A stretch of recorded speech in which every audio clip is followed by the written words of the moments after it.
Dans ce chapitre sur les solutions et les concentrations, nous allons nous intéresser à la deuxième partie, à savoir la manipulation de solutions.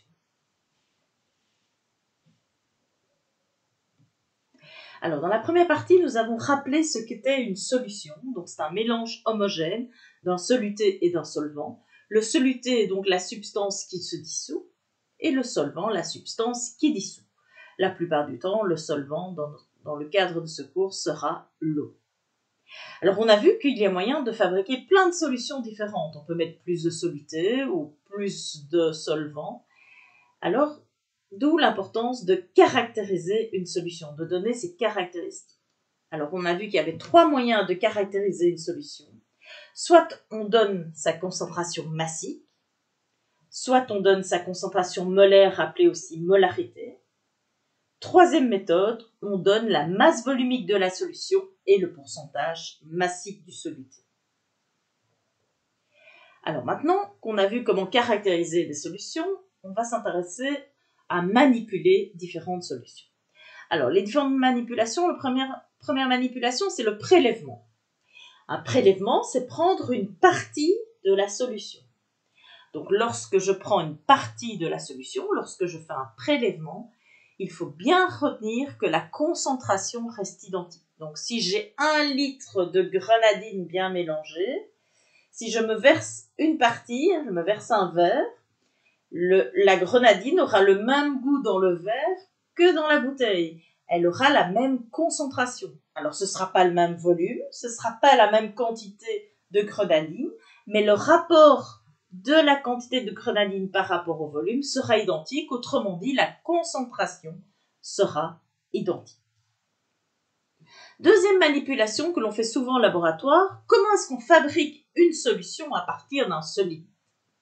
Alors si on a un solide, évidemment, on va utiliser la balance pour savoir quelle quantité on va devoir dissoudre. Alors on prend le solide, on pèse la masse voulue, on la dissout dans un berlin. Quand le solide est dissous, on introduit ce solide dissous dans ce type de récipient qu'on appelle une fiole jaugée. On rajoute de l'eau progressivement tout en mélangeant bien, en homogénéisant bien la solution. Et on va rajouter de l'eau petit à petit jusqu'au trait de jauge qui est ici et qui indique le volume souhaité de solution. Voici pour le matériel utilisé au laboratoire. Alors maintenant, passons au calcul. Comment préparer une solution de 200 ml de NaCl, 0,15 molaire? Alors, on va commencer par noter les données. Donc, le volume, c'est 200 ml que je mets directement en litres. La concentration molaire, c'est 0,15 molaire ou mol par litre. Alors, rappelons-nous, est-ce qu'il y a une formule? Quelle est la formule qui reliait V et C? Si on prend les formules précédentes, on voit qu'on a la formule de la concentration molaire. C est égal à N sur V.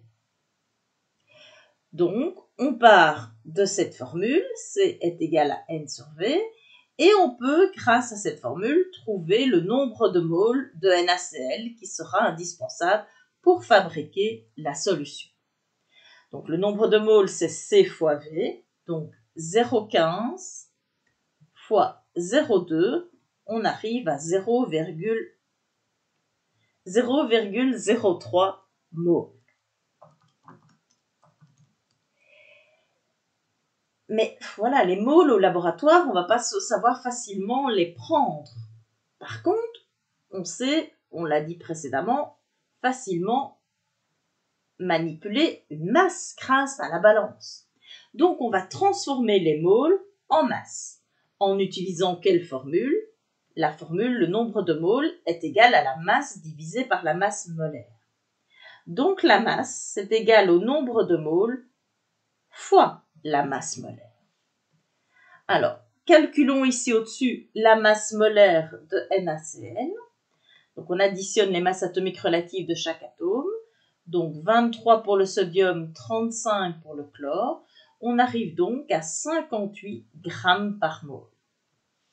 Donc, une mole pèse 58 grammes. Mais nous, on a 0,03 moles. Donc, 0,03 moles fois 58. On fait ça à la calculatrice et on obtient 1,74 grammes.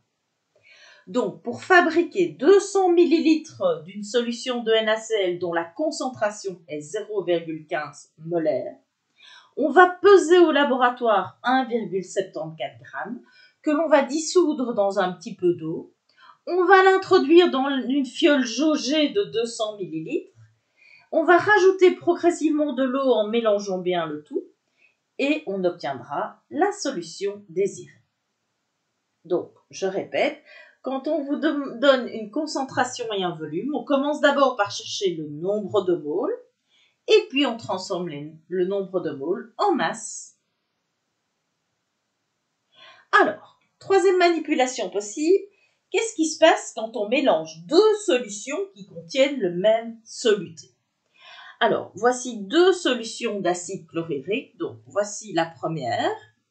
Je l'appelle 1, celle-ci c'est la deuxième. Et elles contiennent toutes les deux de l'acide chlorhydrique. La première solution a un volume de 100 ml et une concentration de 0,35 molaire ou mol par litre. La deuxième a un volume de 150 ml et une concentration de 0,2 molaire. Alors, vous voyez que j'ai indiqué des petits 1 pour les données relatives à la première solution et des petits 2 pour les données relatives à la deuxième solution. Alors, qu'est-ce qui va se passer quand on mélange les deux?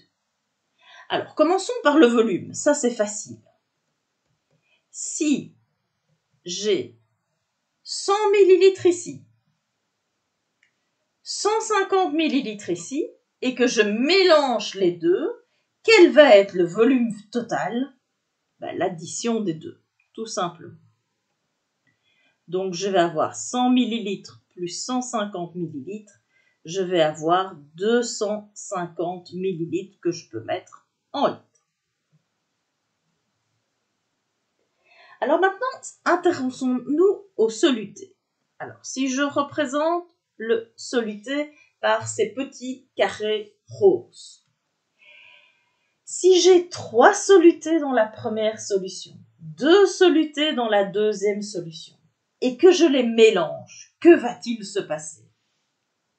Eh bien, je vais me retrouver avec 5 solutés en dessous. Alors ça, c'était de manière schématique pour illustrer. Mais donc, comment est-ce qu'on va faire pour trouver le nombre total de solutés ici en bas, quand on aura mélangé? Eh bien, on va additionner le soluté qui vient du 1 et le soluté qui vient de la solution 2. Alors, comment est-ce qu'on fait pour trouver le nombre de moles de chaque solution? On sait que la concentration, c'est le nombre de moles sur le volume. Donc, le nombre de moles, c'est C fois V. Donc, pour trouver le nombre de moles qui vient de la première solution, on va faire C1 fois V1, 0,35 fois 0,1, ça fait 0,035 moles. Je fais la même chose de l'autre côté. Pour trouver le nombre de moles venant de la solution 2, je fais C2 fois V2, 0,2 fois 0,15, ça fait bien 0,03 moles. Pour connaître le nombre de moles total ici en dessous, je vais additionner les nombres de moles. Donc 0,35 plus 0,03. Je vais donc me retrouver avec 0,065 moles. Bon, maintenant, comment fait-on pour trouver la concentration totale? Eh bien, je vais simplement prendre le nombre de moles total divisé par le volume total. Comment est-ce que j'ai trouvé le nombre de moles total en additionnant le nombre de moles qui venait de la première solution avec le nombre de moles qui venait de la deuxième solution? Comment j'ai trouvé le volume total? en prenant le volume de la première solution plus le volume de la deuxième solution. Et donc, j'obtiens 0,065 mol au total sur un volume total de 0,25. Je fais ça à la calculatrice et j'obtiens une concentration de 0,26 mol par litre. Donc, ce qu'il faut bien retenir, c'est cette formule-ci. Pour trouver la concentration totale lorsqu'on mélange deux solutions qui possèdent le même soluté, pour la concentration totale, on prend le nombre de moles total divisé par le volume total, c'est-à-dire on prend le nombre de moles 1 plus le nombre de moles 2 divisé par le volume 1 plus le volume 2. Quatrième et dernière manipulation, comment est-ce qu'on fabrique une solution à partir d'une solution plus concentrée? C'est ce qu'on appelle la dilution. Donc on va partir d'une solution concentrée, la voici, et on va rajouter de l'eau pour obtenir une solution moins concentrée, un dilué, et c'est celle qu'on désire obtenir. Alors,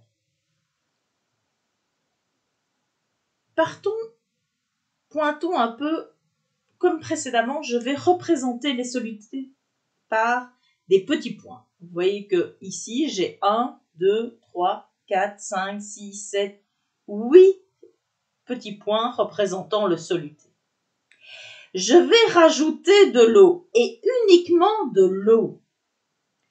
Quelle est la quantité finale ici? 1, 2, 3, 4, 5, 6, 7, 8. Vous voyez que le soluté, la quantité de soluté n'a pas changé. J'ai augmenté le volume puisque j'ai rajouté de l'eau, mais je ne rajoute que de l'eau, pas de soluté. Donc, lorsqu'on fait une dilution, c'est-à-dire lorsqu'on ajoute de l'eau, donc ça, il faut bien retenir, une dilution, c'est ajouter de l'eau. Lorsque dans un exercice, on vous demande de diluer, donc d'ajouter de l'eau, on n'ajoute que l'eau, et donc le soluté, lui, ne change pas. Donc, c'est la phrase en rouge que vous devez bien retenir. Lors d'une dilution, quand on ajoute de l'eau, la quantité de soluté reste identique. Alors, pour comprendre ce qui se passe lors d'une dilution, je vous propose l'animation suivante. Donc, nous avons un soluté, j'ai choisi le sulfate de cuivre. C'est le même soluté que nous avions utilisé en classe. Alors, vous voyez, je dissous le sulfate de cuivre dans l'eau et donc la solution se colore en bleu. Alors, je prends mon petit appareil magique et je mesure la concentration. Et vous voyez que la concentration est de 1,38 mol par litre. Alors maintenant, je vais faire une dilution. Si je fais une dilution, cela signifie que je rajoute de l'eau. Alors, voilà, je rajoute de l'eau.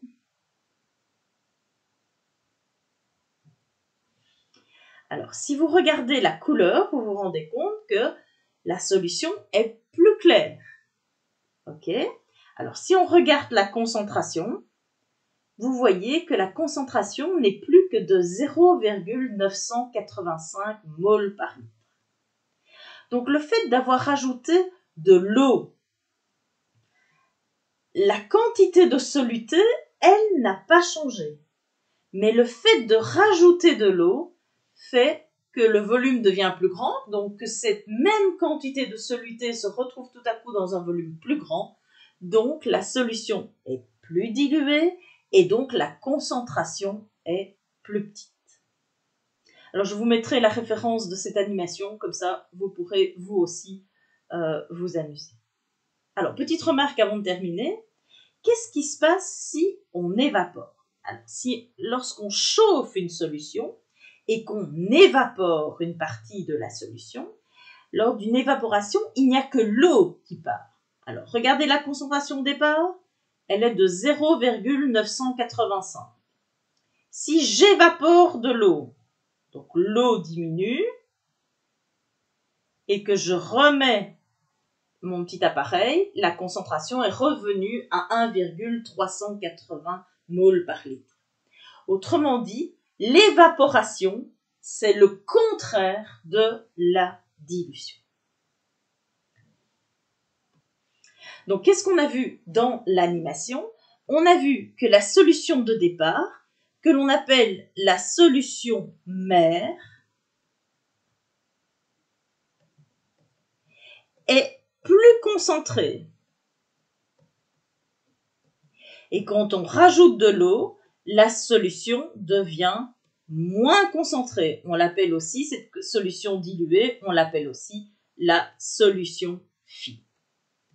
Mais en tout cas, ce que vous devez bien retenir, c'est que lors d'une dilution, donc quand on ajoute de l'eau, la quantité de soluté reste identique. Donc, voici le petit dessin que vous allez faire dans les exercices de dilution. Donc, on part d'une solution mère. On vient de le voir, cette solution mère est plus concentrée. On ajoute de l'eau et on arrive à une solution phi qui est moins concentrée. Alors, on a dit, très important, que la quantité de soluté reste identique. Donc, la quantité de soluté reste identique. Alors, la quantité de soluté, on peut l'exprimer en mol, mais on peut aussi l'exprimer en masse. Donc, si ceci, la solution mère, je l'appelle la solution de départ, la solution 1, et ceci, la solution 2, je sais que le nombre de moles dans le 1 est égal au nombre de moles dans le 2. Rappelez-vous, le nombre de petits points est identique au départ et à la fin. Même si on rajoute de l'eau, on ne rajoute que de l'eau, pas de petits points, donc pas de soluté. Et donc la quantité de soluté est identique. Si j'exprime le soluté en masse, la masse de la première solution est égale à la masse de la deuxième solution. Maintenant, je peux faire appel à la formule de la concentration molaire, qui nous dit quoi? Que la concentration molaire est égale au nombre de moles sur le volume. Donc, le nombre de moles, on peut le trouver en faisant C fois V. C'est ce que je vais appliquer ici. Le nombre de moles 1, je vais pouvoir le trouver en prenant la concentration de la première solution fois le volume de la première solution. Et le nombre de moles 2, je vais pouvoir le trouver en prenant la concentration de la deuxième solution fois le volume de la deuxième solution. Donc cette formule va nous être très utile lorsque nous allons faire des exercices de dilution. Mais on peut aussi travailler avec les masses. Alors j'ai la concentration massique qui est égale à la masse sur le volume, que je peux donc transformer, et donc la masse, c'est égal à la concentration massique fois le volume. Donc je peux transformer ma masse 1 en concentration massique fois le volume, et pareil pour ma masse 2. Donc je trouve dans les deux cas une relation similaire. Pour la dilution, la concentration, qu'elle soit molaire ou massique, la concentration de la solution 1 fois le volume 1 est égale à la concentration 2, qu'elle soit molaire ou massique, fois le volume 2. Prenons un exercice.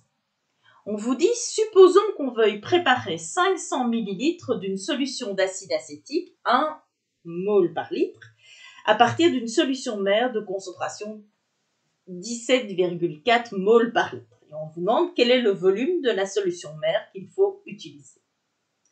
Donc, je veux préparer à la fin un volume de 500 ml. Donc ça, c'est bien le volume final, donc le volume 2. Et je veux que cette concentration finale que cette solution finale ait une concentration de 1 mol par litre. Je sais que la concentration de départ de la solution mère vaut 17,4 mol par litre. Et je voudrais savoir quel est le volume de solution 1 que je dois prélever. Alors, comme ici, on utilise les concentrations molaires, je vais forcément utiliser cette formule-ci.